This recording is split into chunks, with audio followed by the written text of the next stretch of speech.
Good evening and welcome to this November 18th, 2025 meeting of the Pender County Board of Education. It has been determined that we do have a quorum, and at this time, the meeting has been called to order. Is there a motion for us to go into closed session? Or do we need to approve the agenda first? Approve the agenda. Oh, no problem. Do I have a motion to approve the agenda? Jennifer Hansen make a motion to approve the agenda as presented. Okay, we have a motion. Do we have a second? John will make a second. Thank you. All in favor, please say aye. Aye. Very good. And do we have a motion to go into closed session now? I make a motion, we go into closed session. Second. Okay, will someone read the proper motion? I will happily read the proper motion that Thank you. Mr. Reeves has asked to make. I move that the board enter into closed session, subject to the advice from the attorney, subject to North Carolina General Statute 143-318.11A1 and A6 to prevent the disclosure of confidential personnel information under General Statute 115C319 and to consider matters related to personnel matters.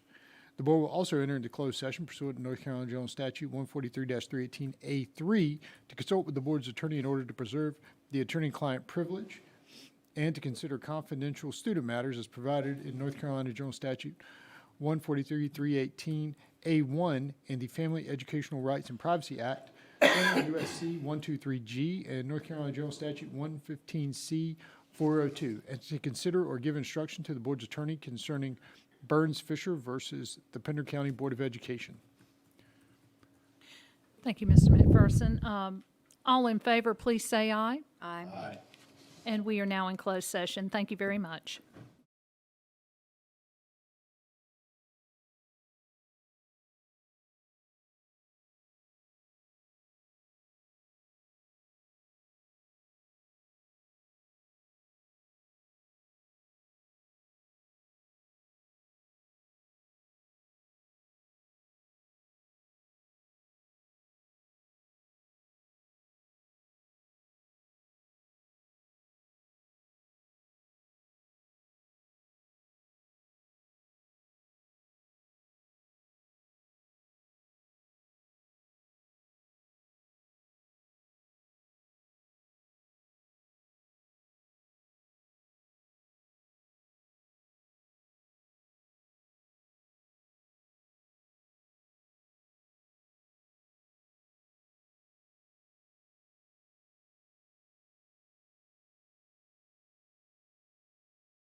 Much, everyone, for your patience. We are now returning from closed session.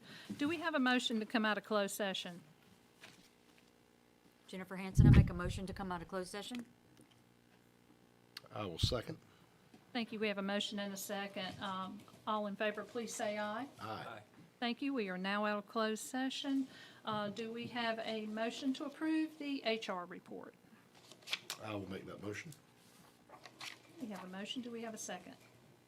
I will second. Okay, thank you. All in favor, please say aye. Aye. Aye. And the HR report has been approved. At this time, let's see, we are going to have a video. The Pledge of Allegiance, National Anthem, and Star Spangled Banner is to be performed by the Surf City Elementary Chorus under the direction of Susan Polster. And this video comes to us from the school's Veterans Day performance, which happened last week. Yes. Everyone, please stand. Please salute or place your hand over your heart as we recite the Pledge of Allegiance and remain standing as we sing the national anthem. I pledge allegiance to the flag of the United States of America and to the republic for which it stands, one nation, under God, indivisible, with liberty and justice for all.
Thank you, everyone. I know you enjoyed that as much as I did, from our Veterans Day presentation. Thanks to all those students, and again to Miss Susan Polster from Surf City Elementary. Right now, we are at number 6 on our agenda, invocation. Mr. Gardner Akins. Good evening, Madam Chair, Vice Chair, board members, Dr. Breedlove, Cabinet, and all those that are in attendance today. I'm glad to be here tonight, and I just want to tell you this is my favorite time of year. And the reason this is my favorite time of year is not because my birthday ends on November 30th, which is also the last day of hurricane season, so we're thankful for that. But I just love Thanksgiving. And I know many people are already putting up trees and decorating lights. As a matter of fact, I was there at Johnson's Nursery on Saturday as they had the lighting of their trees. But I just want to encourage you to take some time, especially next week, just to think about how thankful that we all are. We know we have stress. We know we have anxiety. We know the board packet is long. But anxiety, stress, fear cannot reside wherever there's Thanksgiving. And I just want to start off by saying I thank you for being here. I thank you for your support. I thank you for all the hard work that you do for this county, the things that are seen, but most importantly, the things that are unseen. And I'm thankful for the opportunity to be able to lead us in prayer. So if you would, please bow. Heavenly Father, we thank you for this day. We thank you so much for this reason that we have gathered here. Lord, attending of the business, Lord, of the children of this county. We are just so grateful to be in your presence. And we thank you so much for those that are in attendance tonight. We thank you for the leadership of this county. We just pray that you'll continue to guide, bless, and give them wisdom that can only come from you. Lord, we pray for peace, wisdom, and understanding, Lord, to just reign within their hearts. And Heavenly Father, help us to realize just how thankful we really are, and we should be. Lord, I just pray for safety over us tonight. I pray to Lord for just a synchronicity and just a unity of vision, Lord, as we continue to make this the best county that we can have for our children. Lord, we just love you, thank you, and praise you, and ask these things in Christ's name. Amen.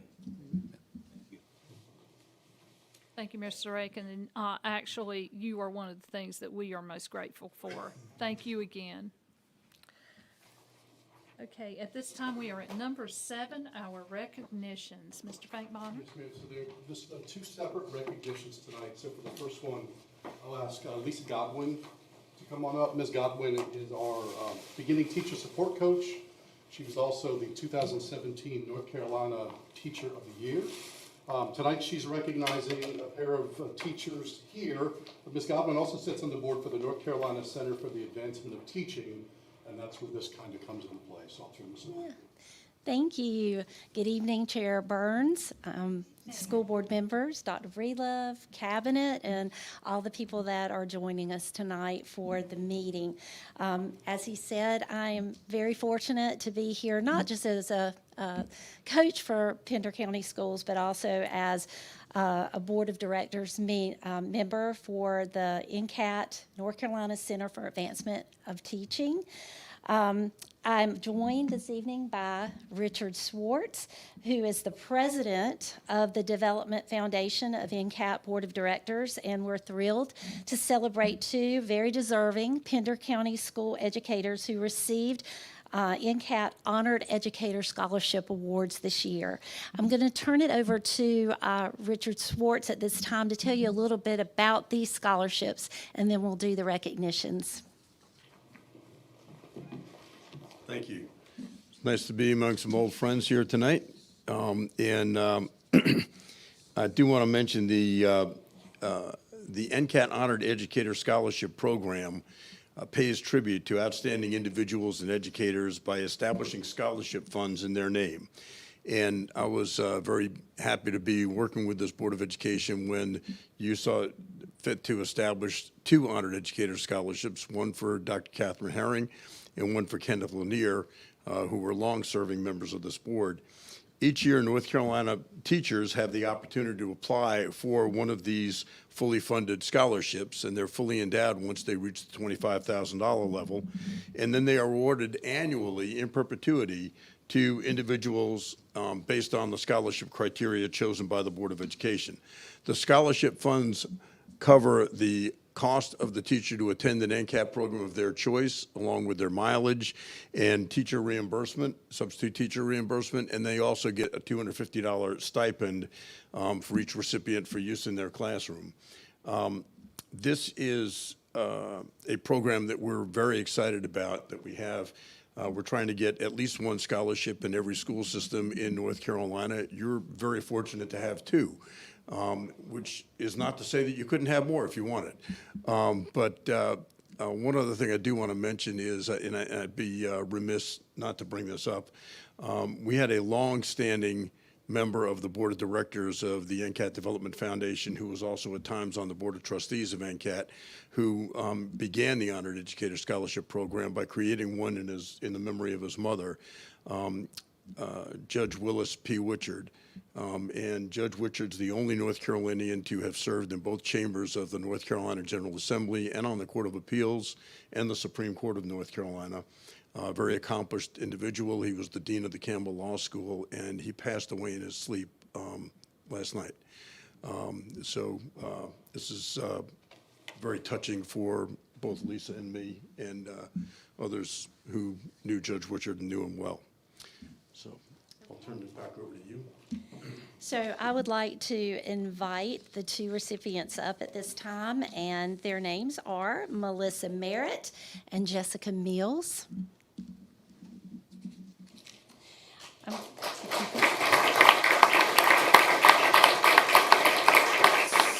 So the Dr. Catherine Herring Honored Scholarship Award is in memory of Reverend Dr. Catherine Herring, and we're in her building today. This year, the recipient of the Catherine Herring Honored Educator Scholarship is Melissa Merritt. She's an 8th grade English language arts teacher at Cape Fear Middle School. Melissa is signed up for the NCAT course entitled Secondary Literacy Badge, Science of Reading. The Secondary Literacy Badge series focuses on research to practice exploration of the foundational skills in literacy with a focus on secondary literacy. Melissa will learn effective instructional strategies for both analog and digital learning environments. So congratulations to Melissa.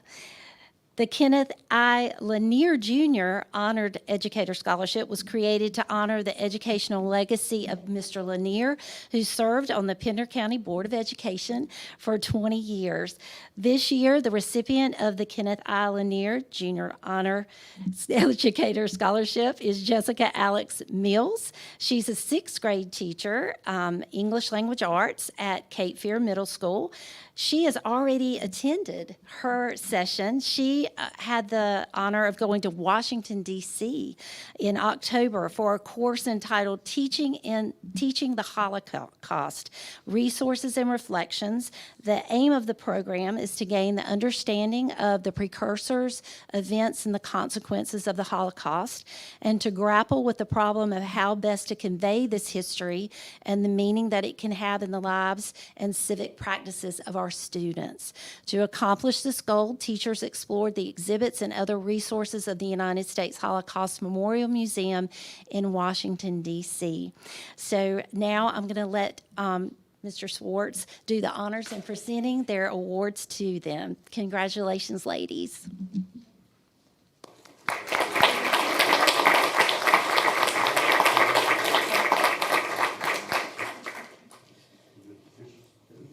I'll get everyone. Jessica, congratulations. Talked about your trip.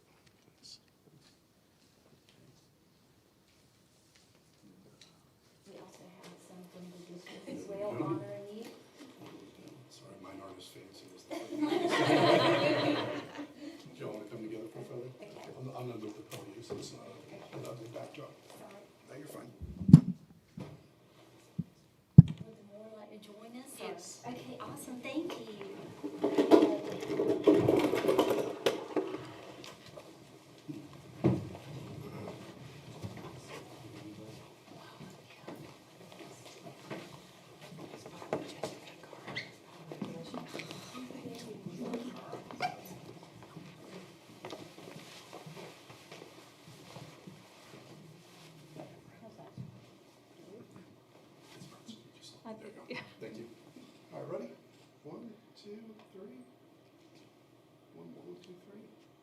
Awesome. Thank you all. Thank you. Congratulations.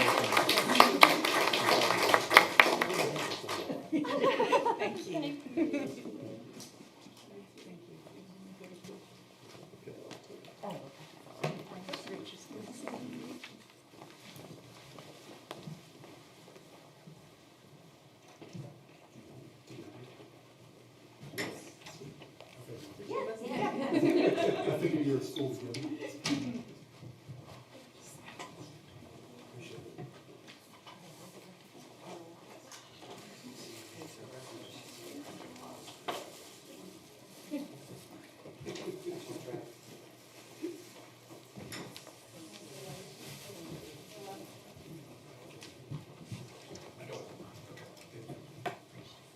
And so then our next recognition also from Principal Bobby Simmons is going to come up. So oftentimes you hear things said, you see something, say something. Mr. Simmons has a student that did more than say something. He had, a student saw something, did something that's heroic, I guess is a good word for this.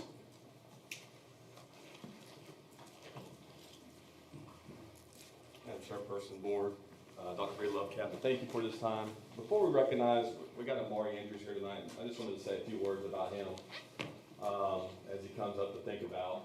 Probably one of the most kindest souls, just an overall great human being, just a great person to be around, to be involved with our school and to help lead our school in many different areas, more than just being a student. I can say that about his twin brother Mario, his family, his mother serves on our parent advisory committee, and I believe in the district committee as well. Just a wonderful family. The event that that we're recognizing him for actually happened on Halloween. And just to go more about Amari, he brought candy for all the kids, and he was passing it around everybody. It just speaks to his character. But he was in a class with a substitute teacher, and the substitute teacher was having a medical emergency, but you wouldn't recognize the signs if you just weren't paying attention. But Amari, being the young man he did recognize that, and he went and found some adults in the building to come help out with a substitute who ended up, she was having some minor strokes. But we got the medical attention that the sub needed, got her to the hospital, everything checked out fine, because of Amari, that he was able to help her in that moment of need. So, Amari, why don't you come on up here? I want to recognize you.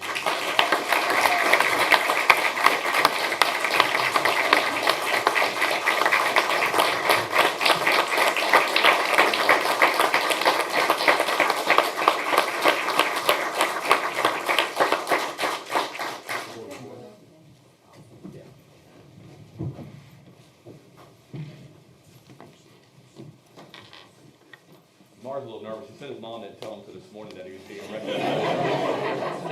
He put it on me, asking why I didn't tell him sooner. So.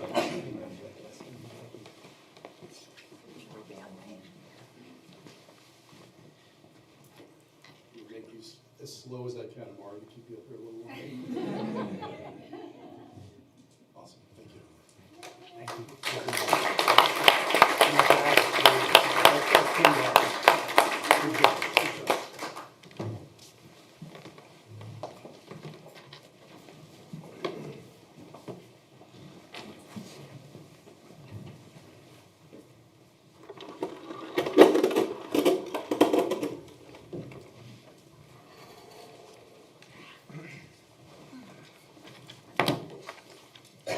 I never stand at the podium.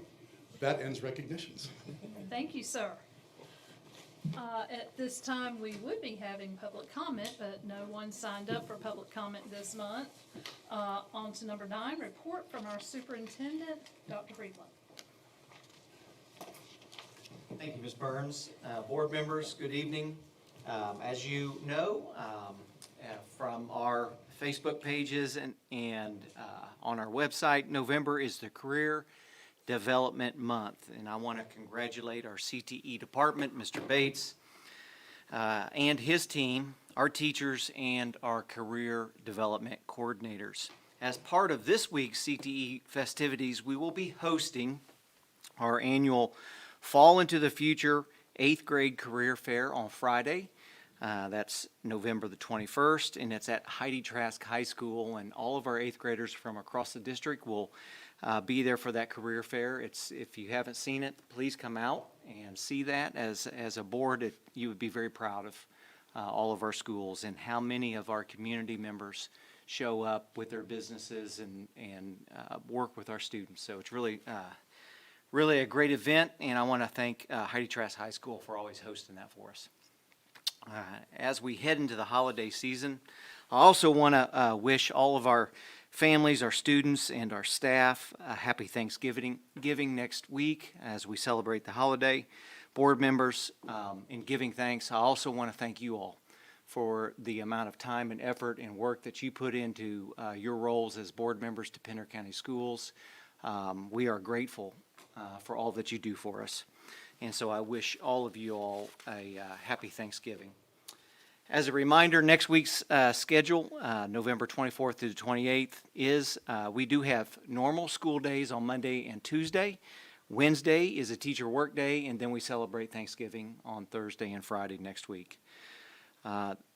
Additional announcement, we do have a fundraiser coming up for Special Olympics at Dave & Buster's in Mayfair on Tuesday, November the 25th, at 5 o'clock to 8 o'clock. And a portion of the proceeds from that amount of time will go to our Special Olympics as we prepare for that in the spring. Upcoming meetings, we do have a Committee of the Whole on Tuesday, November 25th at 9:30 a.m. And then our next regular scheduled board meeting is December the 9th, right here at the HRC. Board, this concludes the superintendent's report. Thank you. Okay, thank you, Dr. Breedlove. Moving on, we are now at number 10, the information agenda. 10.1 MVP update. Dr. Graham. Well, good evening, board. How are Good you doing evening. tonight? So I want to introduce our project management team from MVP, Mr. Ron Rose and Mike Burris, and have them come and give you an update.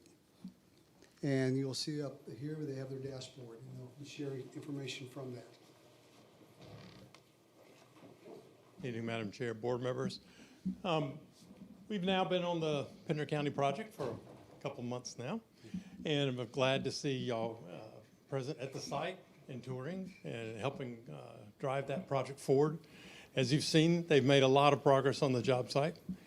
They are moving very well, very organized, and I wouldn't expect anything else out of the superintendent and the team that's there. They're doing a very good job. Ron's on site a couple times weekly, and y'all met him the other day out on the job site. I appreciate your opportunity to do that.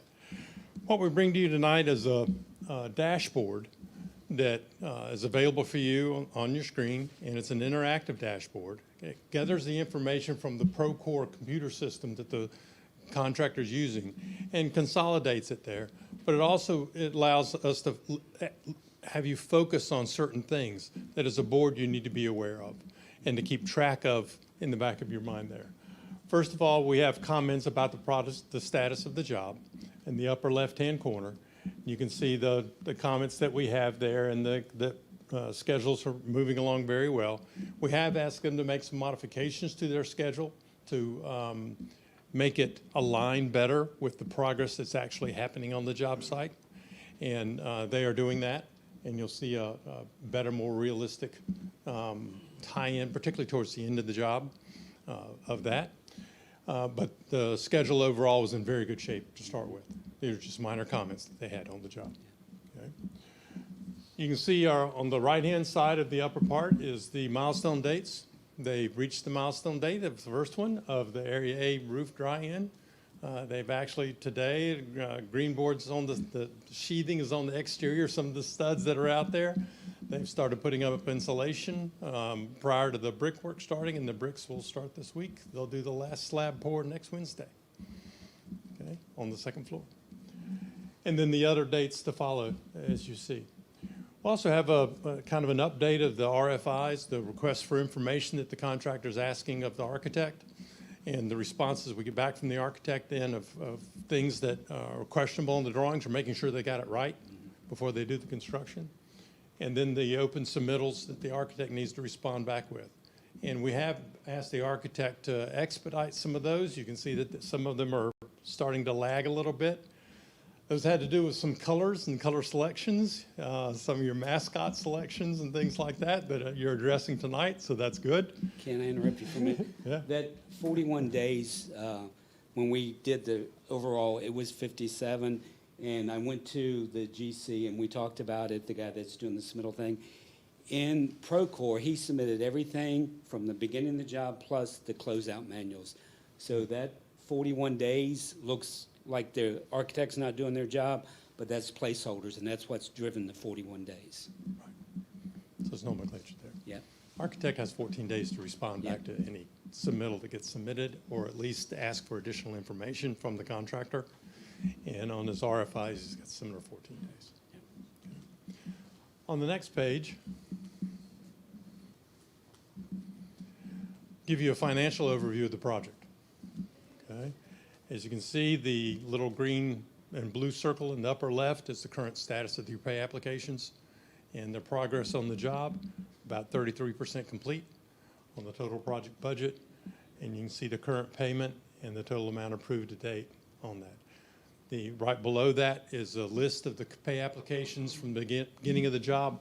On the right-hand side of the status that's there is a menu scroll, so you can scroll down and see all the other previous ones. And likewise with the PCOs that are outstanding and those that are for approval tonight, those are listed there in that list. PCO 70 is also approved now and part of your packet. I had asked for that to be delayed from the last round that we had over the first set of information that had provided for you until the contractor responded back with how they were implementing the updates of a condensate lines on their BIM model, the Building Information Modeling System. They responded back promptly and correctly on that. And then you have the PCO reviews on the right-hand side. On the upper right part, there's a soft cost log. We've added that in there because when you look at a total project budget, the contract and the construction and the design that's going on with the design build project that we have, that's one major part of it. That takes up 80 to 85% of any budget. But the other 15 to 20% is the soft costs associated with it. We also want to make sure that you're aware of those purchase orders and budgets that are established for all those soft costs so that as the funds get encumbered, you can see what balance is left, and you can see, and you can make a decision about if you want to apply that balance or you want to make those savings available for other projects or other opportunities you may have with the county. Right, and we have some blank spaces there, and we're working on getting those numbers too, for realistic numbers. Correct. So that you've got a full picture of the project status, including your owner's contingency and the design build contingencies left in the job. Yes. And then finally, next page, overall status of the job. Since you've been to the job site, you know it pretty well. These are from about 2 weeks ago. These are 2 weeks ago, yeah. All right, but that's the update. And again, job is progressing very well. Yes. The team is working together very well. Ron has really been complimentary of their leadership that's there. Yes. And I've worked with Ben before, and he's just a great They are superintendent. great. And it was a pleasure having you guys come to the site and spend some time with you. Thank you. If you have any questions, we'll be glad to answer them. Not so much a question, but just a comment. I too have, it seems like everything over the past month has just exploded out there. I mean, and I saw the green board on the side as I was coming over here this afternoon. Just the site visit went very well, I think, with all of us, and I'm pleasantly surprised with just how well everything is. Of course, we saw a couple of things out there that we might want to change, but everything else is just looking, I mean, it's looking great. Seeing this actually come to reality, it's huge for us. And especially with how badly we need this school. So thank you, guys.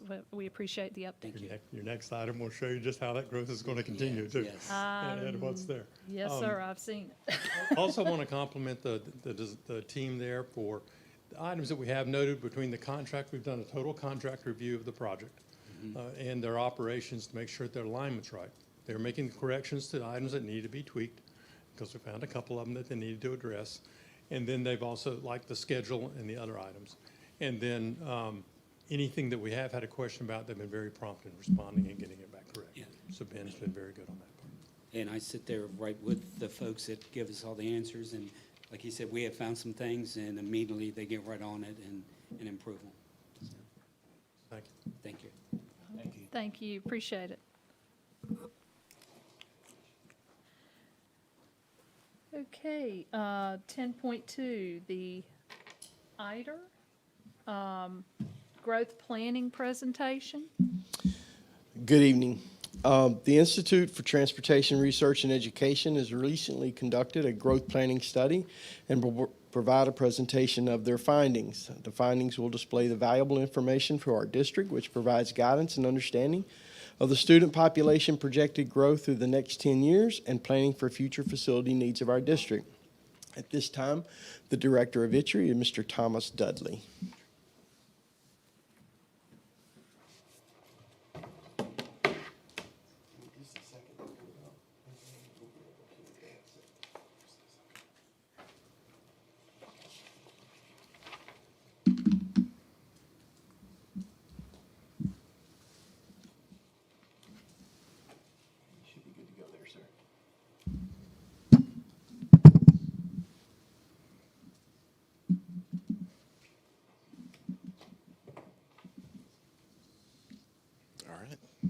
Chair Burns, other members of the board, good evening.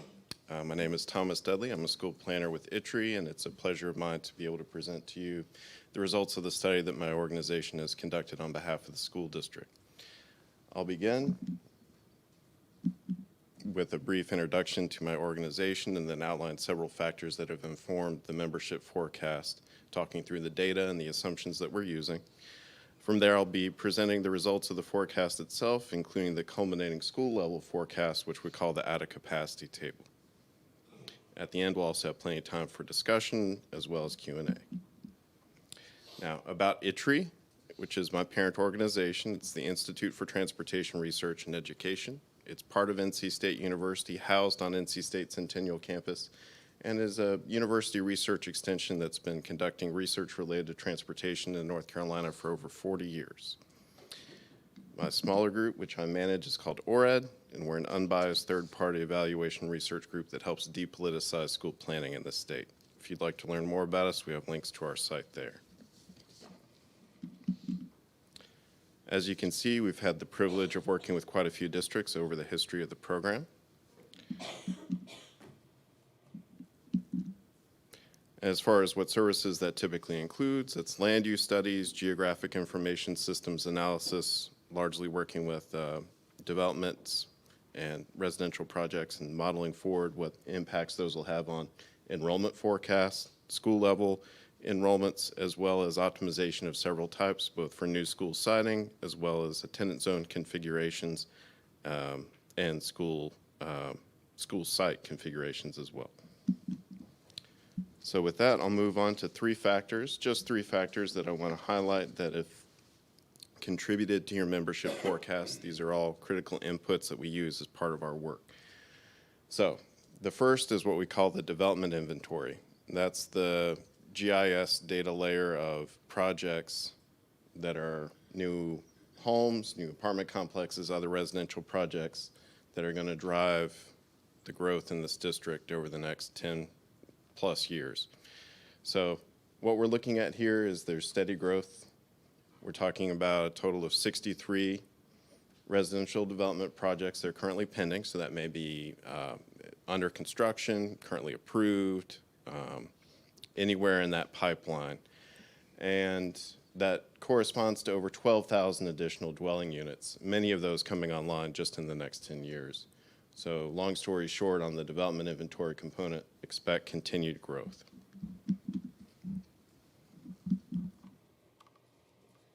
Now, another critical input for us is resident live births.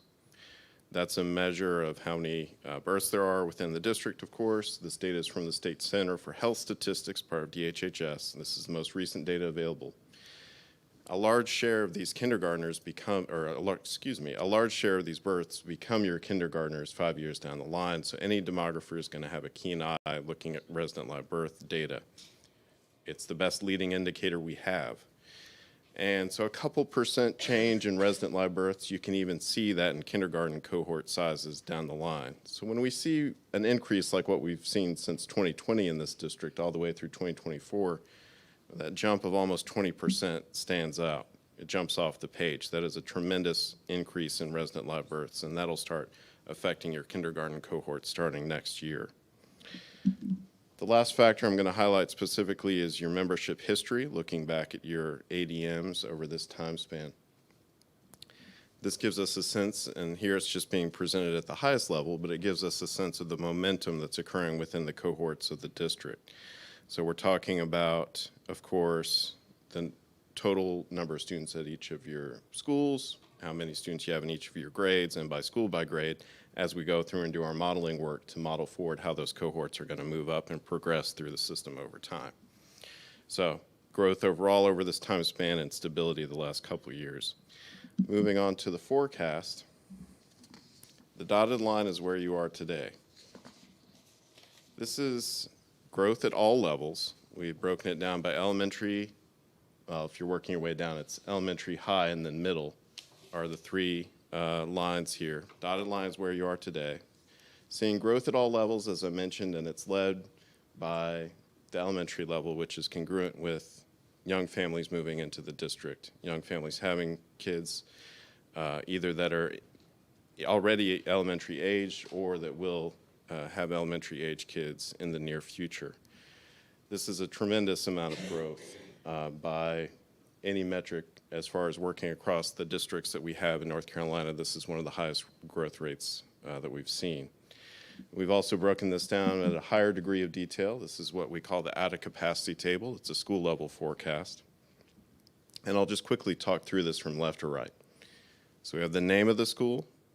We have the grade span of the school. We have the capacity of the school as provided by the district, an accounting for pre-K students because they do take up your capacity as well.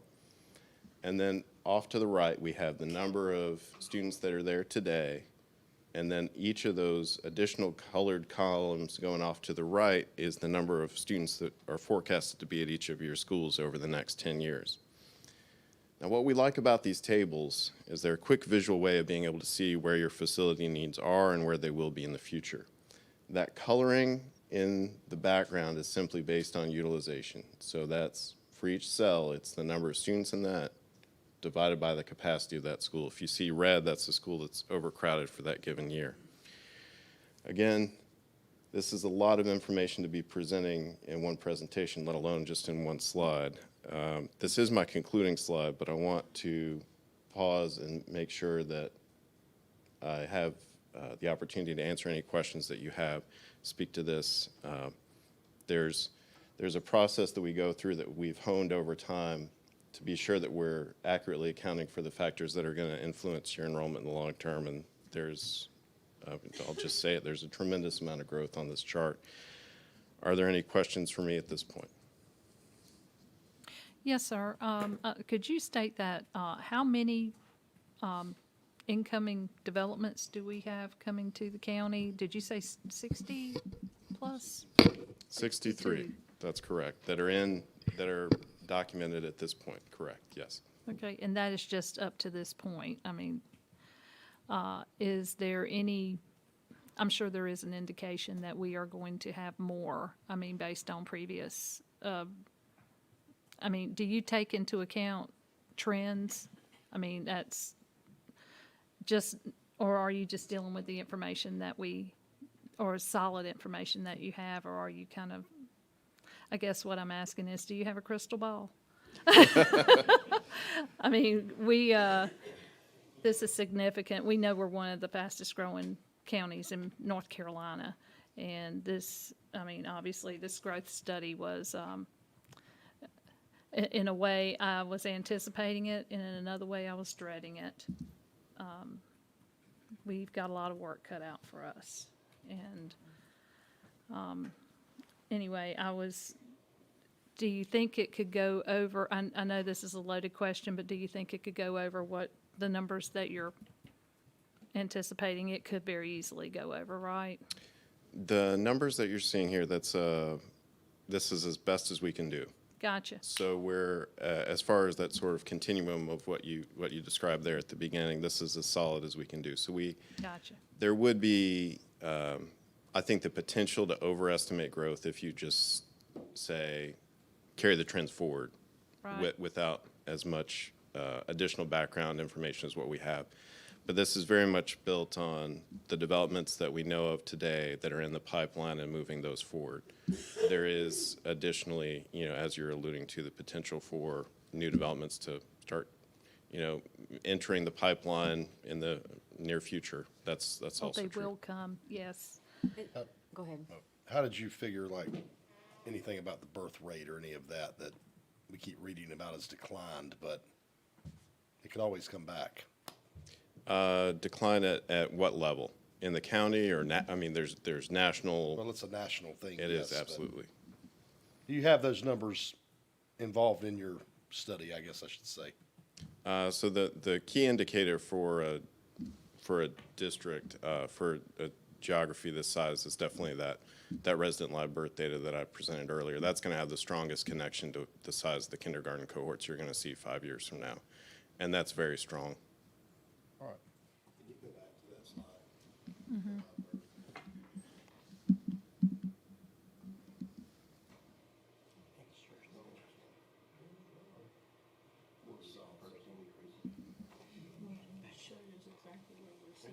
Back to the slide before. I'm sorry, go ahead, did you have a question? Well, I probably shouldn't interject here, but we've seen a decrease in kindergarten enrollment over the past few years, which would lead us into 24, 25, but then you go into the live births there, and after, in 21, 22, 23, it's starting to rise again. So that would mean, I'm asking, would that mean kindergarten numbers would rise again? Keep an eye out for next year. Absolutely. Yep. Back to the map. Back to the map. Okay. So the orange spots are where there's current development planned, is that what it is? Correct, Okay. yes.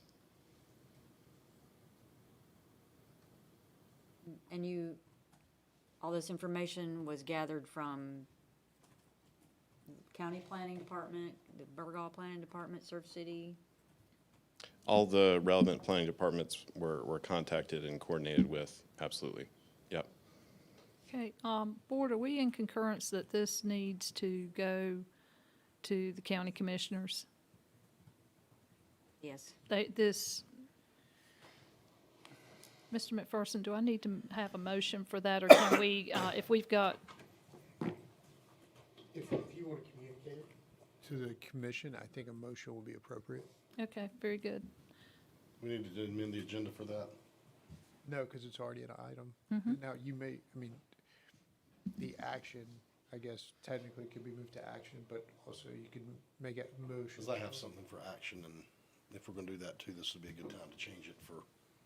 Well, we're already within the agenda item, so I think what he's saying is we could go ahead and make that motion since we are in the agenda item, correct? Yeah, because what you're doing is you're giving a directive to the superintendent to communicate the study to the county. So it's not an action necessarily, but I think it's perfectly reasonable to have a motion and a vote on it. I just want to make sure that we cover Yes, ma'am. ourselves with it. Yes, ma'am. Okay, would anybody like to make a motion that we let the superintendent make a presentation to the county commissioners regarding this? I'll make that motion. Thank you, Mr. Hall. Thank you, Ms. Hanson. All in favor, please say aye. Aye. Very good. Dr. Breedlove, if you will get in touch with the county manager and make sure they see every bit of this. Oh, my goodness. Okay, thank you, sir. So over the 12,700 dwellings, we can't really be sure that young families can afford those houses. I mean, that's the only question I have, because if you go down to Ashton Crossroads, this was in Rocky Point, those houses are $700,000. So how are young families going to be able to afford $700,000 homes? That's the only question I have. And I know we're growing, I understand all that, but you understand what I'm saying? We, Just like we're in Hampstead, I mean, there's not a house that you can buy for $500,000 or $600,000. So two 24-year-old kids get married and want to start a family, I don't think they can afford, I mean, some can, but you know what I'm saying. So that's the only question I have when I kept looking at, you know, these schools like North Topsail Elementary, and that's just the question I have. I know we're growing, and I know we need to do something, but I'm just questioning how accurate this is. You say you have 12,700 dwellings, but if you had those like in Atkinson or out in another part, say White Fork, Robinson County, then that might be a little bit different. But in Hampstead and Pender County, where it's really expensive to live, that's just the only thing I'm saying. That's just a comment. Well, and I would also say that I've noticed the prices are going up even over here on the west side. That's what I'm saying. I mean, Just it's- Ashton Crossroads, this house are $700,000 for a 2,400 square foot home. We are blessed to live in a good place. Yeah. Does this include apartments too, townhomes, everything? everything is included, Okay. yes.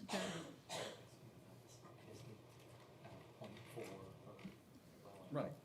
And I'm sorry to put you on the spot there Does that before, but change? I'm just trying to squeeze out every little bit of information that we that's what I like. can, and even, I mean, this is, like I said, this is very significant. And, it's obviously something that we are going to have to talk to the county commissioners about, and, pretty much tells the tale. Okay, board, do you have any other questions or comments? When did we vote to do this, have the study done? I Yes, don't we remember. did. Right off, we did. We Okay. did. Good. So can we legally give it to the county commissioners since they didn't pay for it? Somebody answer that? Well, I don't think it's about legal. You can do whatever you want with it. It's your information. It's ours. We paid for it. Well, I mean, never know. Depends on how a contract is. Well, I think that this is only going to back up, I think this information's only going to back up our, Backs up what we already knew, so. pretty much, yes, that we are growing, and that, quite honestly, I cannot see how we are going to avoid not having more schools. And this is happening this is a growth study happening within their county. If anybody should know about this, I believe the county commissioners should. And I'm willing to share that. Are you? Yeah. Okay. Okay, any other questions, board? All right, sir. Thank you so much. I Thank you so appreciate your much. time, and great job on this. Thank you. Thank you. Okay, 10.3 JAC Initiative Update. At this time, I would like to invite Ms. Leanne Radabaugh to present to you our attendance improvement initiative, which is one of our final steps and in helping ensure that we're eliminating truancy, or at least making the greatest effort to do so. This presentation is going to show the successes and challenges of our Student Attendance Improvement Initiative. At this time, Ms. Radabaugh.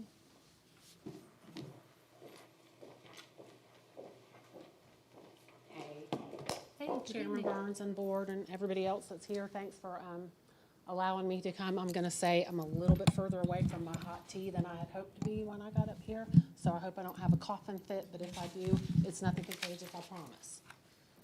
So I can't laugh either, because that makes it worse. Do I have to stay on this? Do you need a water? 'Cause No, I- that's not going to help. I appreciate it.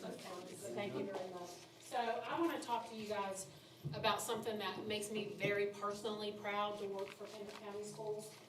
Something that we do to try and support students and families who are struggling with attendance. Okay, thanks, Mike. So this is one of our truancy, it's our main truancy diversion program. It's the Juvenile Attendance Council, so it's our last stop before filing truancy with the court system, which we don't want to do because there's not a lot of research around that it helps, and what it certainly does is break relationships between the school systems and parents and students. So Judicial Attendance Council was something we borrowed from New Hanover County.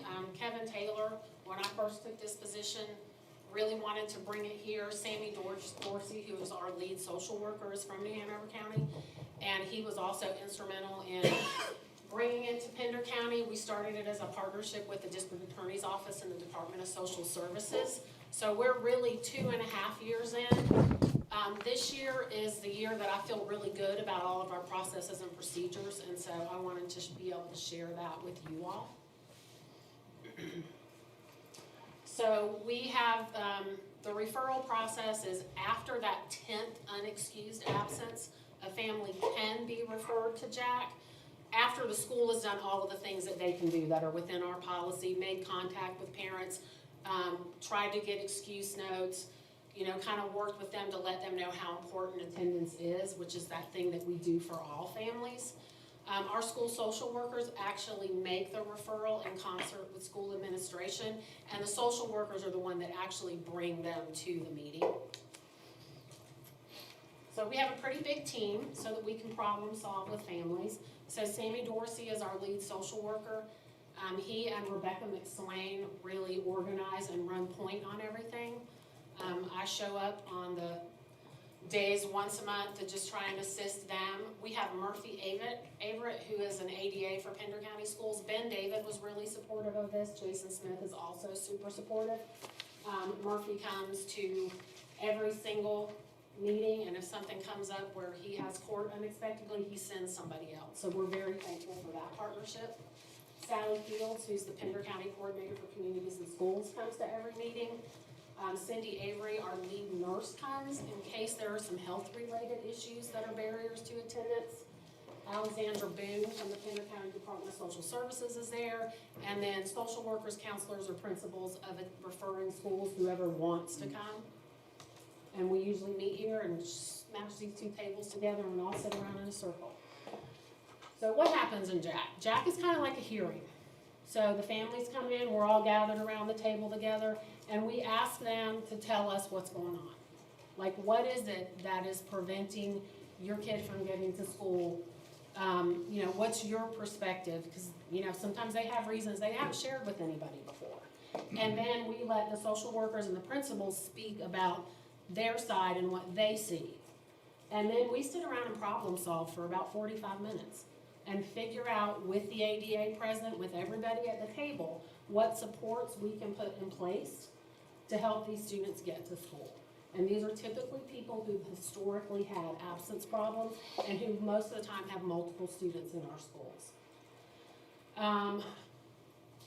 Successes, and it's a lot of anecdotal, I'm a storyteller, so one of the best things is a strong partnership with the District Attorney's Office. So typically, in my 25 years in Pender County Schools, principals haven't really wanted to file truancy because they felt like they sat in court all day long and then it got continued or dismissed. This, having an ADA at the table with us, they have said multiple times that they didn't have any idea how hard we worked with families to improve attendance. So they know when someone shows up in their courtroom, all of the things that have happened back here to support that family. And so they're ready. Like, the last thing we asked Murphy to do in the meeting is explain to this family what's gonna happen if they show up in front of you in the next month, because you get one shot at Jack. It's not a multiple visits. You get one shot for us to problem solve. So they have a real depth of understanding for what the school system does. In the 24-25 school year, 78% of the families that came improved their attendance. And again, these are families who typically had historical attendance problems. So 80% success is a healthy system. And so 78 super close, probably statistically, you know, we could do a little bit better. 25-26, and I know it's like really early in the year, but we're 100% improved so far this year. We've had 2 meetings. And we have our next one on the 5th of December. Some of the things that we do for families and things that we have hooked them up with, we've gotten kids into after-school tutoring because sometimes kids struggle to come to school because they're really struggling with the academic work. We've uncovered health issues that we didn't know students had that parents have not shared with us, so we put health plans in place. We've hooked up kids with after-school care, school-based therapy.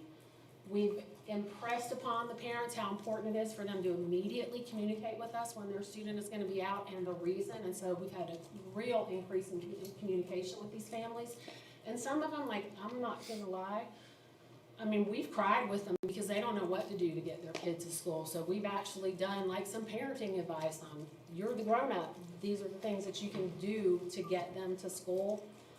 We have an employee who works for us now who had a job that did not facilitate him being able to get his kids on the bus in the morning, and after coming to Jack and seeing how willing we were to jump in, he found another job that happened to be with us. And his kids come to school every day now, and there's 5 of them. Across 3 of our schools. And we've helped parents set up the Here Comes the Bus app so that they can, you know, some of them give up when the bus isn't there right at the minute they said it's gonna be there. And so we help them get all those things so that they can track that. And like, I love problem solving with people, and so this is the best day of the month for me is when we have Jack. Challenges, scheduling. Y'all trying to schedule 10 people at one time and know that nothing is gonna pop up at the last minute to where they cannot come is a real challenge. Murphy gives us his dates in June every year, and we schedule them around him, and then sometimes he ends up not being able to come anyway. And we really like having them there. And again, time, it's a day-long process. Everybody's really busy. And just the human resources, I'm gonna share a fun fact with you all. Our social workers bear the brunt of Jack. The state recommends a 1 to 250 ratio for social workers to students. We're about 1 to 1,244.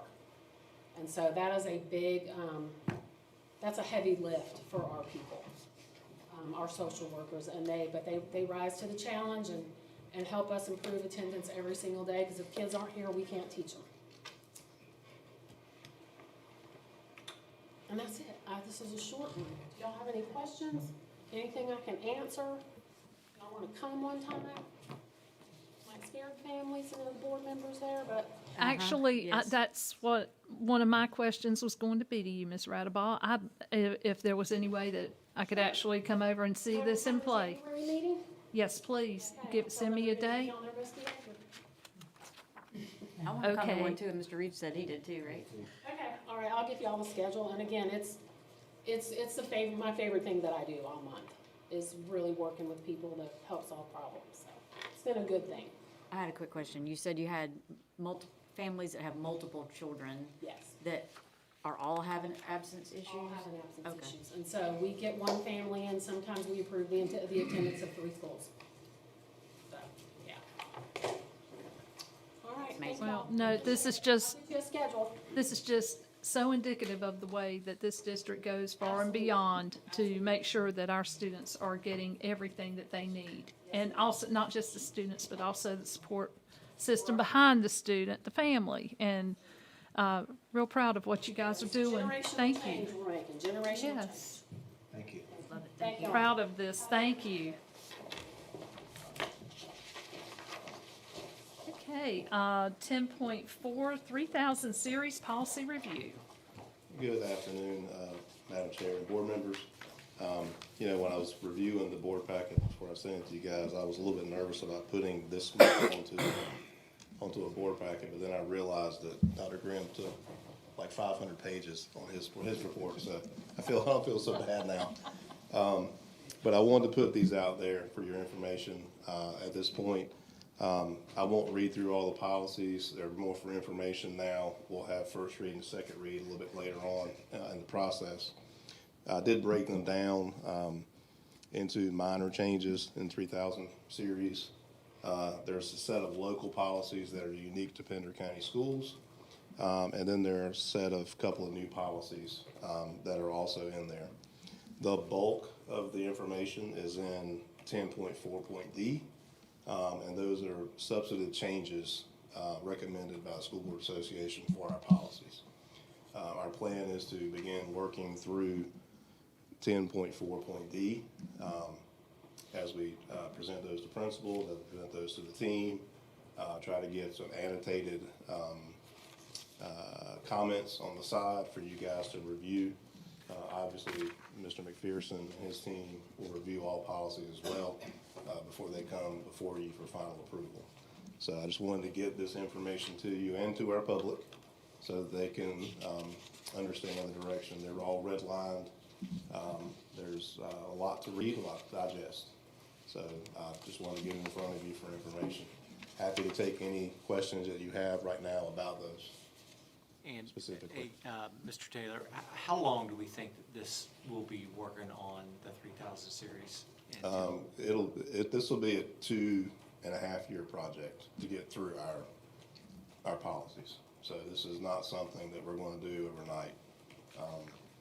I would recommend to the board that the minor changes, those minor changes, if you look through those, we had some policies that just stated the board will, or the board shall, or the board will direct, whatever. Those minor changes may include the Pender County Board of Education, not just the board. So there's several minor changes like that. The local policies are pretty much small changes too. And then the new policies are really small changes. I would recommend to the board that we try to do a first read for those at the CAL coming up, and then second read in December. And then we start working on that 10.4.D through the next several CALs and board meetings. That'd be my recommendation. Agreed. Well, it'll help, it is a lot of information, but it'll help, working on it with the CAL will help push it through, so that's, So if that's the board's wishes, I will get those 3 sections added to the CAL for our next CAL meeting, as first read, and have Mr. McPherson and his team review those ahead of time. sounds good. Okay, thank you very much. Okay, thank you, sir. Board, we have come to number 11, our consent agenda. At this time, do we have anything that we want to pull off of the consent agenda to discuss, or would we like to would someone like to make a motion to approve the consent agenda? I'll make a motion, we approve it. Okay, thank you. We have a motion. Do we have a second? I'll second. Thank you. All in favor, please say aye. Aye. And the motion is approved. Okay, we are on to number 12, our action agenda. I have an item that I might Okay. want to add to that, if people. It would be number Okay, would you like? 12.11. If we can do that this late in the game.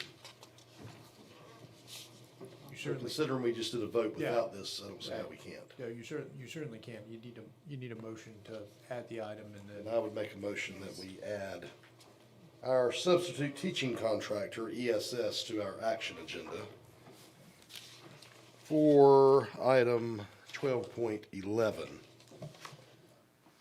Probably just for discussion, but in case on here. ESS discussion. Okay. I'll second. Okay, all in favor, say aye. Aye. And the motion is approved. We have added 12.11 ESS discussion to the action agenda. Okay, at this time, 12.1, resolution to support equitable funding for exceptional children. Mr. Taylor.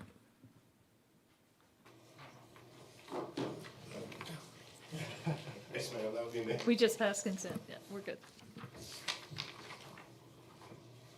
There is the resolution. There are 2 resolutions here for the board to choose from. I won't read them to you. You mind pulling them up, Mike? Essentially, what the resolution does is to request equitable funding for exceptional children support across the district and across the state. There you go. I make a motion, we approve it. Well, we've got 2 resolutions. There was, I'm sorry, let me turn on my microphone.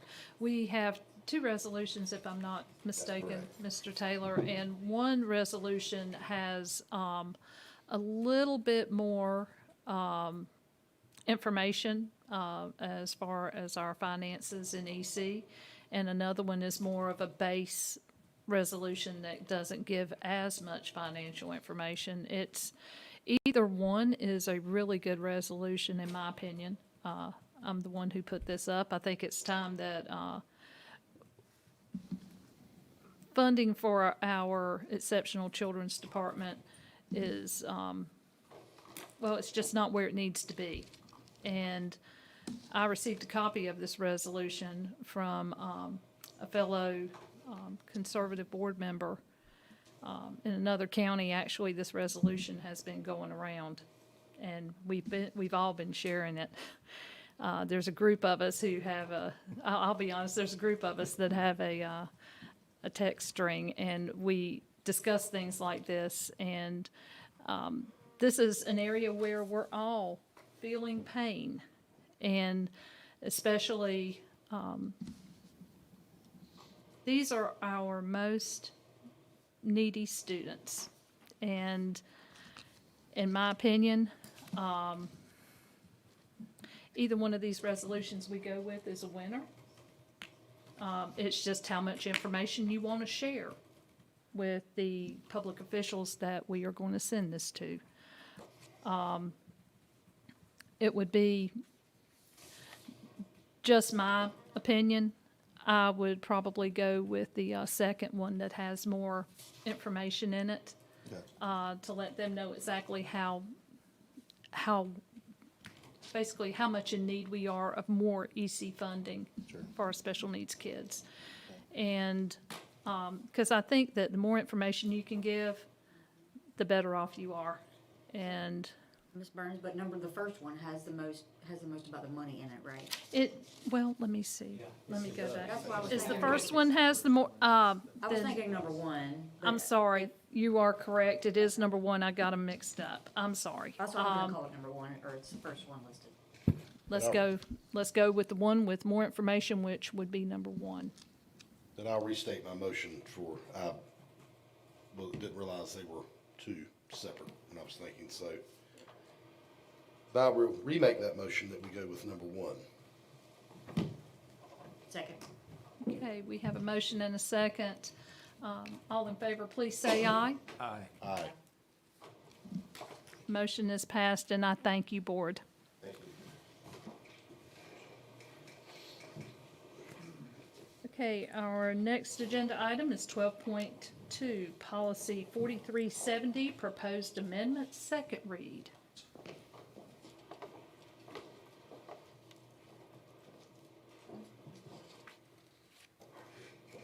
Okay, and I've got Mr. Michael Taylor for that one. That was the policy that was moved to consent, correct? Was that moved to consent? 1 minute, please.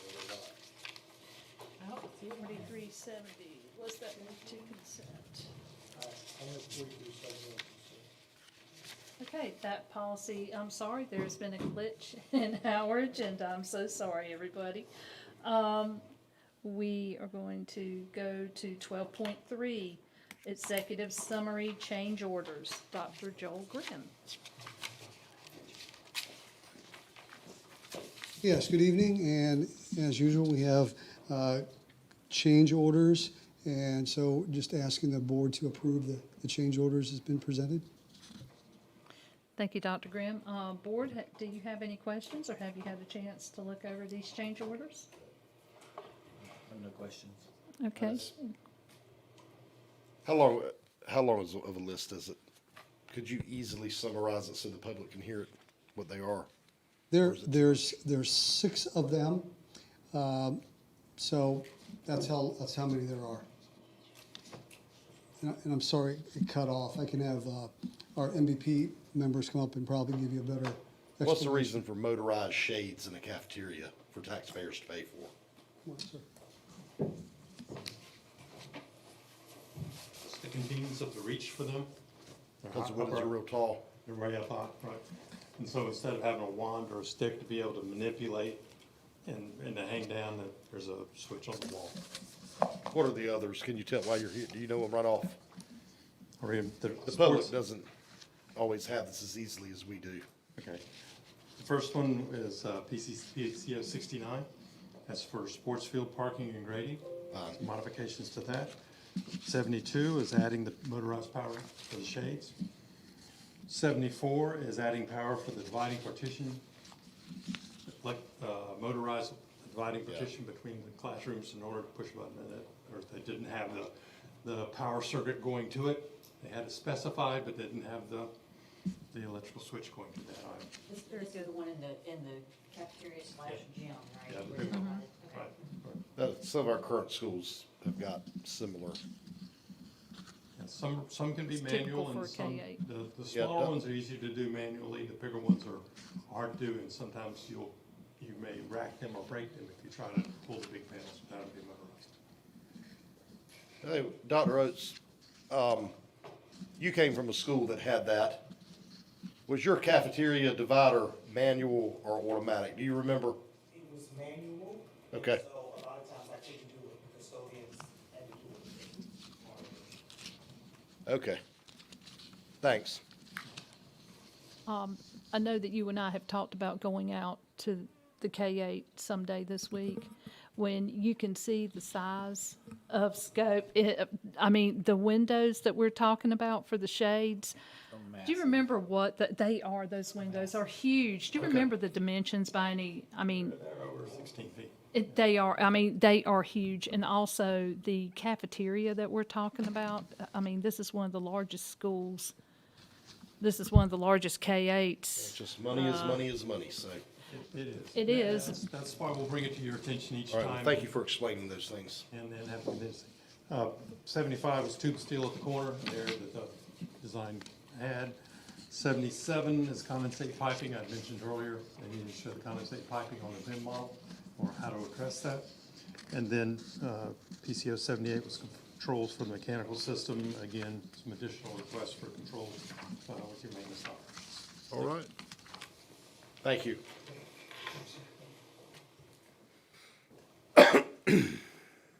Okay, board, do you have any more questions? I was gonna vote no, but Dr. Oates, you, convinced me otherwise. That you couldn't move it, so. Oh, they're They're heavy. huge. All right. Okay, do we have a motion? I'll make a motion for it. Thank you, Mr. Hall. Do we have a second? I'll second. Okay, and all in favor, please say aye. Aye. And the motion passes. Thank you. 12.4, pay app for MVP. Yeah, we put this on here, so I'm just recommending the board for approval. Okay, very good. Board, do you have any questions? Or do we have a motion?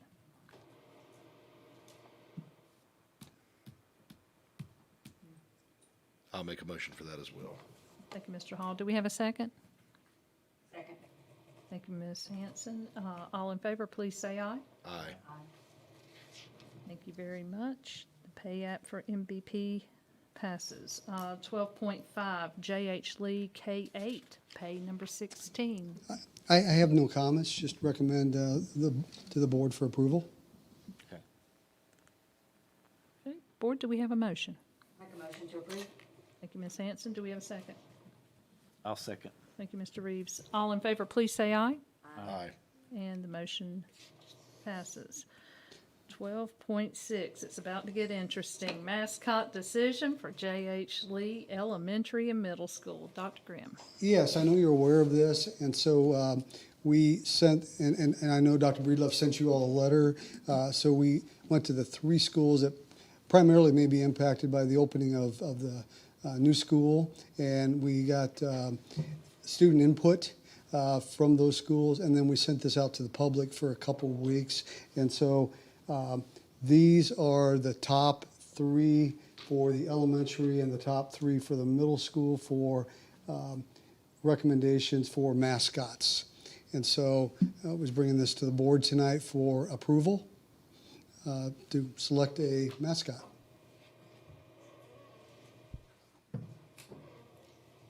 Okay, So they're listed in the order they got the most votes, is that correct?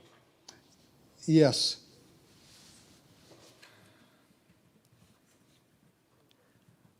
would the board be willing to send those 3 back out? Because those, I was noticing the numbers behind, the percentages behind those votes for this, and they were all very, very close.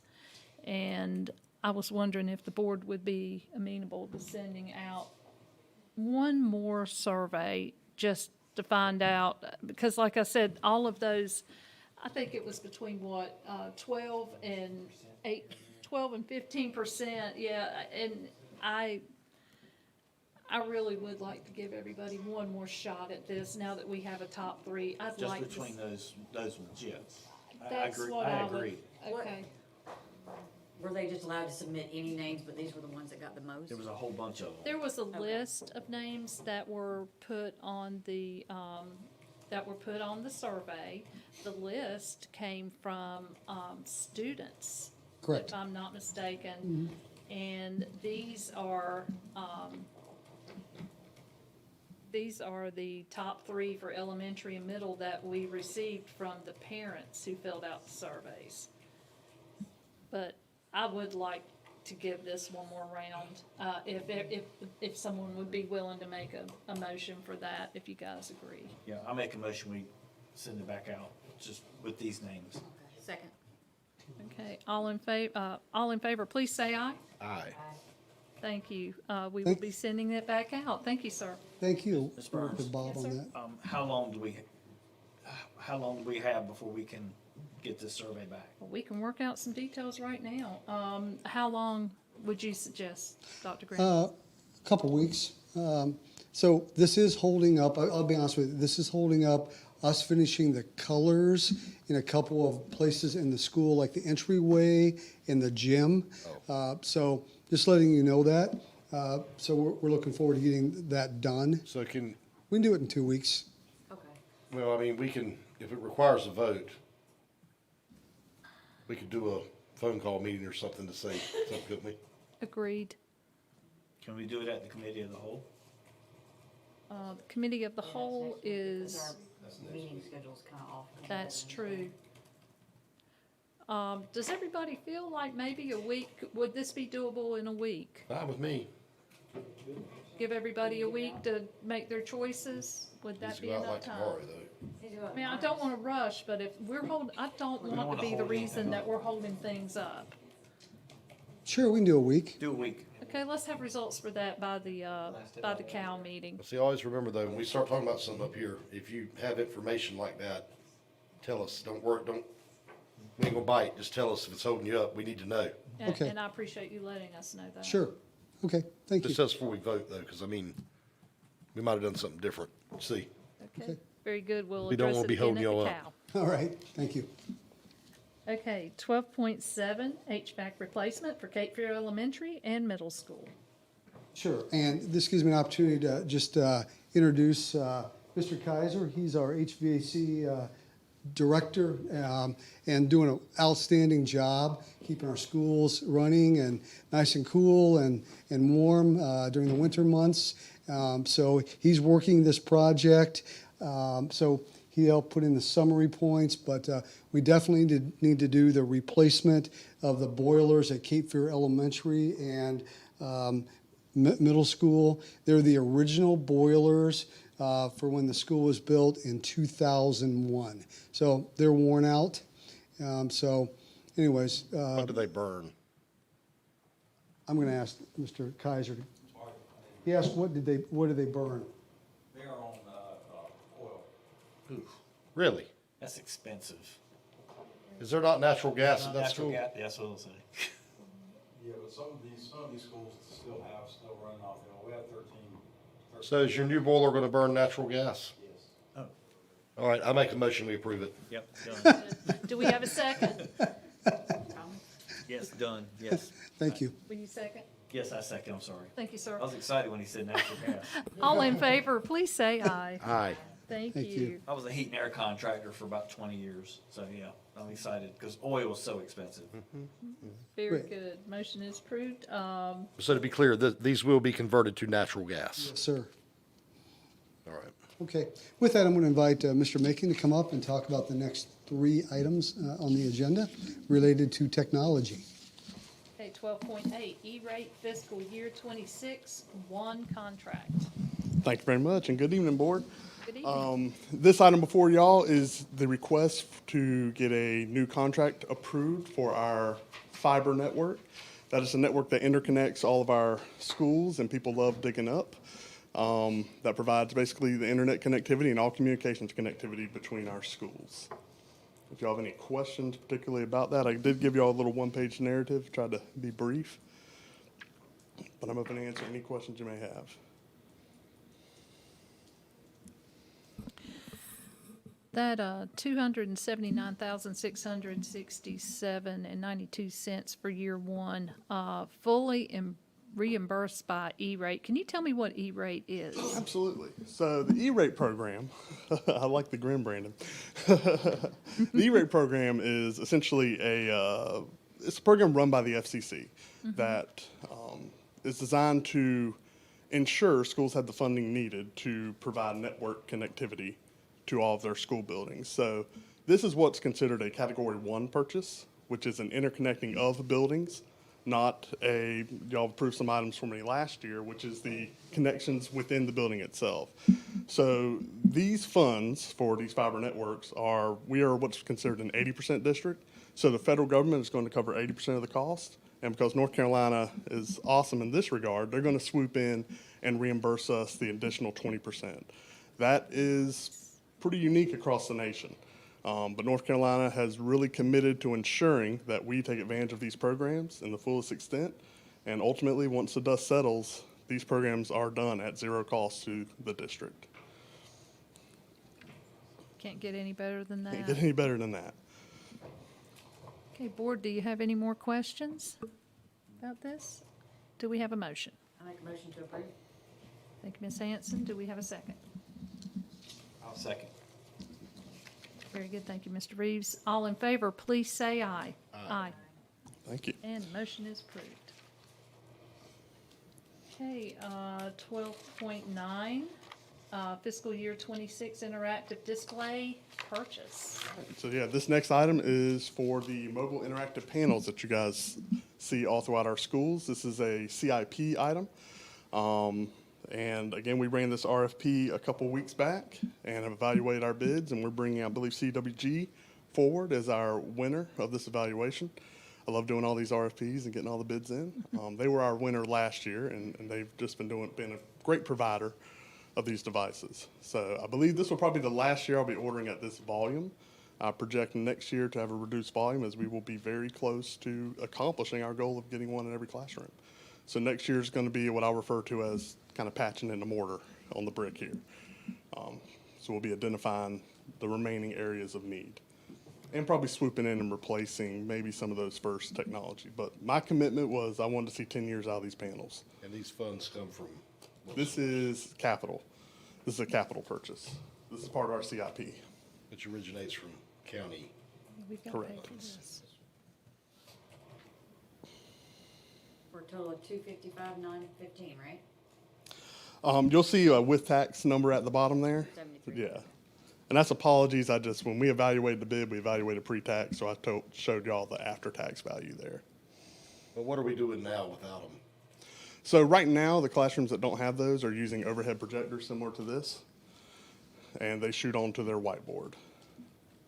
That is the current technology. So right now, these are mobile, and we're kind of evaluating what a true transition of leaving these behind looks like. But for the most part, you walk into one of the classrooms that have these panels, you'll see that guy sitting unused. This is the next iteration of classroom display technology. This is kind of that path forward. And ultimately, one piece of negative feedback we heard in the beginning was, well, the screen size is smaller. And that is correct. The actual visible screen is smaller. But as you can see here, and compared to your home TV, the image clarity I It's saw. They were- drastically different. It was clear. You know, we saw them at we their saw. educational rounds, and the kids. when we first did our evaluations on the technology, I mean, that was one of the things. We sat them side by side, we stood in the back of the classroom, and we asked ourselves, who can read what with different text I want sizes? to avoid a hamster wheel like we're on the Chromebooks. Well, absolutely, I absolutely. mean, you know, And I'll speak to Chromebooks after this a little bit and answer some questions for you, but this item was definitely something that we wanted to invest in the technology up front for a round. And we have deployed these in a manner that when our first generation of products, the built-in intelligence starts to die off, we're still fine because we have deployed them in a manner that the attachable device is what we can exchange for a couple $100s. We're not having to replace a $25,000, $30,000 panel. We're replacing a couple $100 Chromebook. So that was our initial plan when we deployed these from the very get-go. You guys know how long a TV lasts at your house, and I expect to get similar life out of these. It's pretty cool because this item up here is not interactive at all, but that board is very interactive. The kids can come up, touch it, the teacher uses their fingers to do all the stuff. Oh, yeah. I make a motion to approve. I second. We have a motion and a second. All in favor, please say aye. Aye. Thank you. Thank you. Motion is approved. 12.10, fiscal year 26 fall student Chromebook purchase. All right, so this is, again, an ask for what will essentially be probably half of our fleet ask this year. Last year, we were kind of rushed due to some tariff conversations and a little delay on receiving funding. This year, I'm trying to approach this in a more staggered deployment with these Chromebooks. So I'm seeking a request for 1,000 devices. As far as what our plan is and how we utilize these, I operate student devices right now off of a 7-year cycle. So when I receive a student device, I want 7 years of use out of it. And that's a good, in my opinion, I have Google, who's basically committing to supporting that device for 10 years. The reality is, I could probably bring a 10-year-old Chromebook to you guys and let you see it. I do not want to hand a 10-year-old device or a 9-year-old device out to any child. We pride ourselves in the quality of the equipment we get. So, and at the same time, I think when we're talking about a 5-year commitment, which is what I've committed to of our staff devices, it's a little aggressive for student devices, and that's not fiscally responsible with the local money that we're spending here. So we really have settled in that 7-year, and we're trying to stick with that, and that's what the CIP plan reflects. It's a 7-year commitment on student devices and trying to get that out of every device we bring in here. So this plan, again, that roughly works out to around 2,000 devices a year. And that number, I mean, we're talking about, we have roughly about 10% extra that we keep on top, and that's just to handle exchanges as we're working and fixing them, which we do all those repairs in-house. Y'all have stopped by our shop and seen the clutter chaos that is, but that's part of what keeps the lights on here. We're not sending those off to have some third-party repair, and I'm proud to say we still do all those repairs in-house. And then we intelligently select when we got a model coming out, we're not gonna burn tech hours fixing that. That's parts. We need those parts, and these devices are wonderful about, I can take a screen from a 6-year-old Chromebook and use it in the same one today because they have, through manufacturer continuity, kept so many of those parts the same because that makes it cheap for our manufacturers. And it makes it lovely for us fixing them. So that's just a little bit of background on where they are. So I'm trying to always dial that in and keep our purchases as slim as possible. I've been working with Dr. Oates, thankfully. She's been awesome in trying to have conversations about being very proactive about how we're deploying at elementary. In times past when we were coming off COVID, we were just looking at our student pop as a whole. Like, let's make sure we got one for every child. And now we're able to have conversations of, well, let's be more impactful about, where we're at in that K2, which is just a little piece of the pie when you're talking about student population. But do we necessarily need one for every child?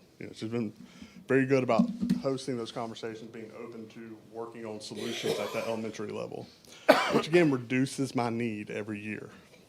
So those conversations are constantly ongoing, and I hope to always slim that number and never ask more of this board and of our taxpayers than is necessary. Is 1,000 the bare minimum that you can do? At this juncture in the year, yes, it's the appropriate amount. When I come back in the spring for what would be that spring order, and I don't want to buy these and let them just sit while we work through getting them set up and out. So that my number when I come back in spring may not necessarily be another 1,000. I have a, much more picture of what we need to improve that rollout. And every summer, I mean, if y'all ever want to see those numbers, I'd be happy to share them. We go through and, well, really, we touch every device in this district and pull those. And our goal is, it's a lot, but our goal is we have to be ready for the start of the school year. And I have to ensure that every child has access to this bare minimum of technology, And that's why we settle on Chromebooks in the first place. They're probably the cheapest way of getting the job done. And I think they're the most fiscally responsible device too. We have a lot of peers handing out MacBooks and, yes, sir. Mine, that was issued to me, that I mostly do emails on, is now about 6 or 7 years old. So what would happen if I brought it to you and said, this is 7 years old, I want a new one, even though it works fine? You see where my concern is? Absolutely. So there's one thing that determines our must swap, and that must swap determiner is. Let me make this simple. Yes. Just because it's 7 years old doesn't mean it doesn't work and that it deserves to be thrown away. That's Correct. taxpayer money, especially local money, in this county can be hard to come by. Absolutely. For various reasons, but that's the only thing I'm getting at. I just don't want it to look like here's 100,000 here, 400,000 there. Absolutely. The plan is designed to address cliffs. So what I can't have is when we buy a certain model, we're building up a model cliff. So if I have, like right now, we're buying what's called a HPG10. And that's the thing, it's the models where they go obsolete. Correct. Just because Once it's a that different model goes obsolete, if I've got 6,000 devices that go obsolete in June, and thankfully Google always does it in June. But who once we're defines done. obsolete? Google. Google defines And with that's the problem. Chromebooks. Yes. Yeah. They got a monopoly on it. And that's where, they have committed to a 10-year. The reality is that when I get to that point, I can't move. We don't have the staff to move 6,000 devices in a single year. And that's where we bring those devices and slowly cycle them into what we would refer to as a B stock, or they become spares. What do you do with the old ones? The old devices, if they're past that date where they're no longer supported, those often go off to a recycler/reseller. Frankly, we do not get rid of en masse devices that are good. Our repair and our in-house repair is so aggressive in scrapping those devices that I wouldn't hand to a child, but it's got a good keyboard or a good screen. Yeah, I've seen it in person. I don't take myself I understand personally. what you're. This is not meant to. Absolutely. Again, I just feel like we're on a hamster wheel. Yes. Every single year that I've been here since 2016, we spend hundreds of millions of dollars at this point on equipment like this. That's the only thing that, it's just my. Well, and my commitment is just, I want to be on the same wheel with staff. Like I said, I want to replace, we're right now converting staff devices from desktops to a laptop and a docking station. I will come back at year 5 on those first converted schools. And I'm committed to replacing those devices because our staff are worth it and our students are worth it as well in regards to these. And ultimately, it comes down to, that's part of what we're doing every summer is identifying those devices that we would not hand to a child and having that 10% flex pool to handle so that we can keep operating and a child never walks to a media center. It's like, no, I don't have one for you. So you see every one of these devices? Every single one of them. Okay, well then, you changed my vote. Thank you. I make a motion that we approve it. Thank you. We have a motion. Do we have a second? I second. Thank you. All in favor, please say aye. Aye. And the motion is approved. Thank you for your time, Board. Thank you, Mr. Macon. And if you don't mind me saying, I know that I had called out Gardner Akins, but I want to call you out too. You are one of the things that I'm very grateful for. You and all your knowledge and all of the energy that you put into our IT department. Thank you so much. I appreciate it, and I understand the purpose behind your questions and all that, so please keep it coming. We do this twice a year, right? Yes. That may be one reason it seems like so much, but. I understand. Well, and also remember, last year we were a little delayed in getting that, and trust me, I was like, oh, they're not going to want to hear this because it feels like we just did this. It's kind of like with Apple, where everybody has to have the latest iPhone version. Absolutely. Or with Android, same thing. Absolutely. Well, my commitment to this board and to every taxpayer in this district. We know. But try to be very frugal. Very frugal. I just don't want the public to think that we're blindly, without questioning, amounts of money like that. Yes, And this one's relatively small. I mean, they have been much bigger than this. much larger ones. Well, thank you, Board. Thank you, sir. Best side is mine. Okay, 12.11, ESS discussion. So, Mr. Hall, this is you. I had a couple of concerns over the past few months about some items, or some incidents, I guess I should say, with ESS, and one in particular over the last couple of weeks that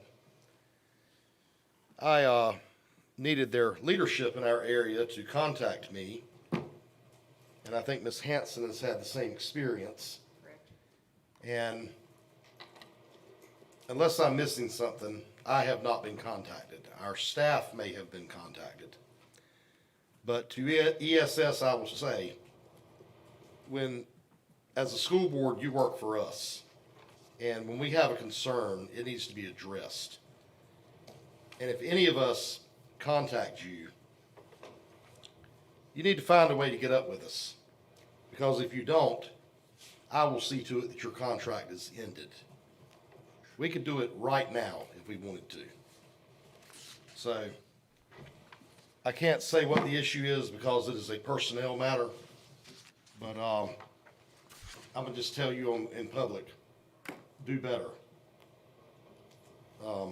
We just, when we have a concern, it's real.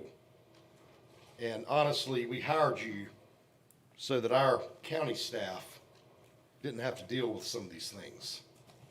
And I don't want them to have to deal with it now. So I'll stop short of making a motion for termination tonight.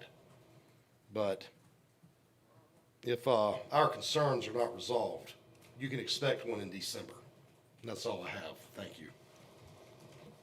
Thank you, Mr. Hall. Okay, at this point, we are at number 13, comments from board members. And I'll start with Mr. Reeves. Oh, I knew you were going to.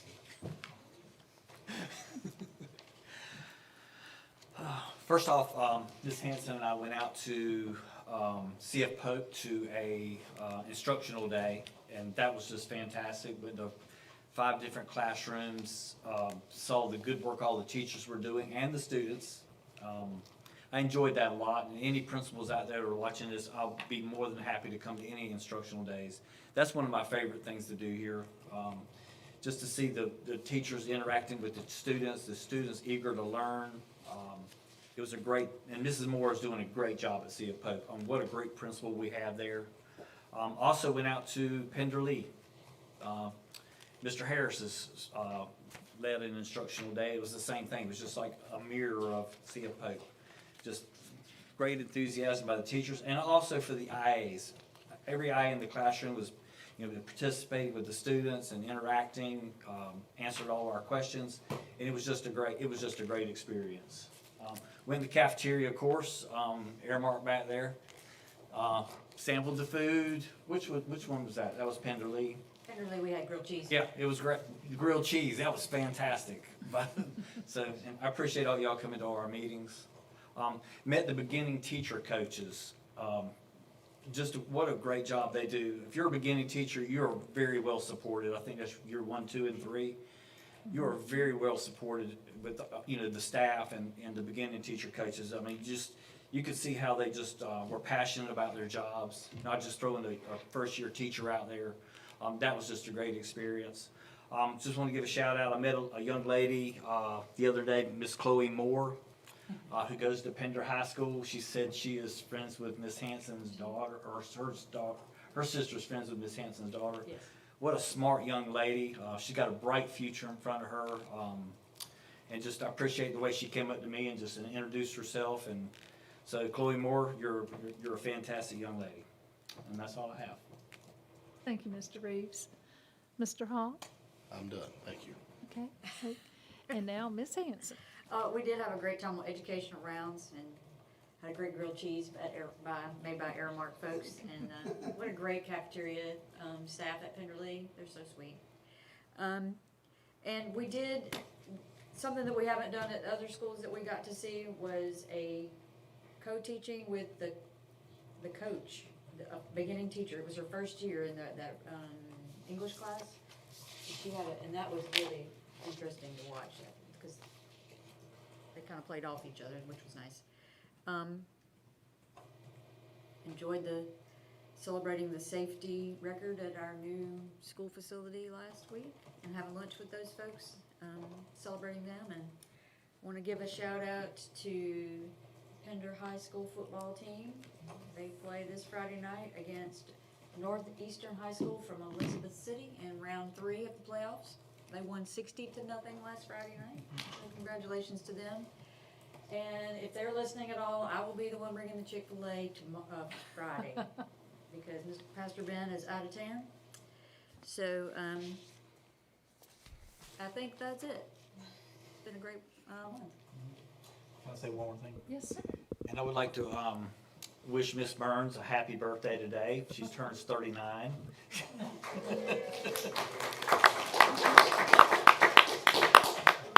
Thank you, and that 39's a little off, but we'll leave it there. And with that, I just wanted to say that I was, Ms.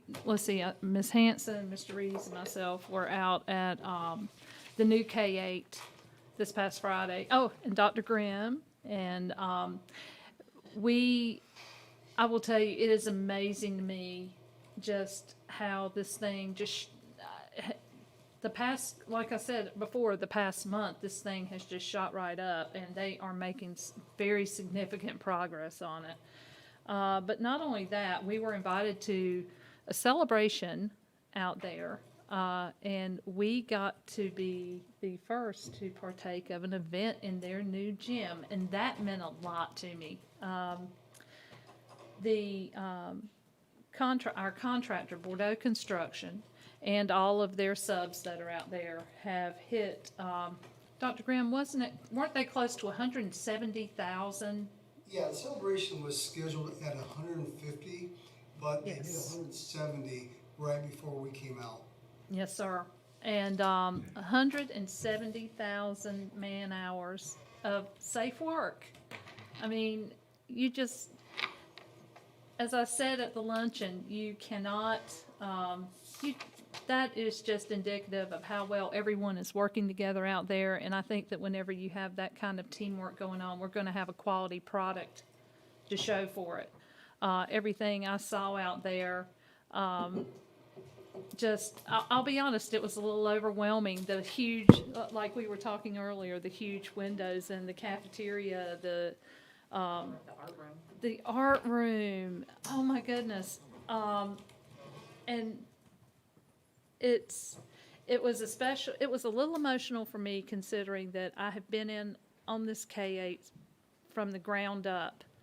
I was one of the board members who went to every single one of the community involvement town halls that we had, trying to convince everybody, hey, we need this K-8. So to go out there and actually attend the first event in that gym, it was very significant to me, and I just wanted to thank everybody who had a hand in that. Also, again, I'll reiterate what Ms. Hanson said. Congratulations to Pender High football team. You guys are on a roll, and we are so proud of you, and congratulations. And to all of you, as we're heading into Thanksgiving, I don't feel like we all say it enough. Thank you. Education in Pender County requires so much more than just how many hours a person has on their contract. I know that there are people who go so far and beyond what we ask or what they're supposed to do. And I know that all of our teachers especially, they give 150%, if not more. And I just wanted to say a heartfelt thank you. So that winds it up for your board chair. And now we will have comments from our board attorney. All right, good evening, board. Two quick updates. As many of you may know, the federal government shutdown is over, and the arms, pulleys, and levers that fund a lot of federal programs, including child nutrition, Head Start, and other wheels are back to turning, which is great news. I will look at you specifically, Ms. Nowlin, and say, I am sure your world is less interesting now than it was a couple weeks ago. So that's great news. Secondarily, earlier this week, the U.S. Department of Education announced some strategic partnerships where they will be working with other federal agencies to take over certain items inside of the federal education bureaucracy. I'll point out a couple of these because I think they're relevant to the Board of Education, which is there's a partnership between Department of Labor and Department of Education regarding elementary and secondary education partnership regarding, teachers and the intersection between the Department of Labor taking over how we go about administering certain portions of the K-12 programming and workforce development and community colleges, how those relationships are structured. In addition, there is an element regarding childcare access and what that means for parents of students in school. So those are two that I will point to you, in addition to a partnership between the Department of Education and Department of State regarding international education and foreign language studies, because now, as you may know, that we are having international teachers more commonly in the United States, teaching and coming here on limited visas to provide those services, and so strengthening that partnership there. The last thing I want to point out is the creation of a new task force known as the State Board of Education Task Force for School Level Accountability. And so the accountability model is something that we've been studying for quite a while. This task force is going to be taking a look at trying to, once again, come up with a strategic plan for school level accountability and try to improve that. There have been so many, we've gotten really close so many times, but now I feel like there's another attempt to try to get enough players interested in the accountability model to try to do something about it. So this partnership or this task force is made up of State Board of Education members, appointees, and legislators from the governor's office, along with county commissioners, business leaders, and folks from educational leadership throughout the state of North Carolina, and parents and students. So I'll shoot out an email summarizing this, along with a PowerPoint that was presented at the State Board of Education. So that concludes my comments. Thank you, Mr. McPherson. And at this point, that concludes our agenda. At this time, again, thank you very much, and this meeting is adjourned.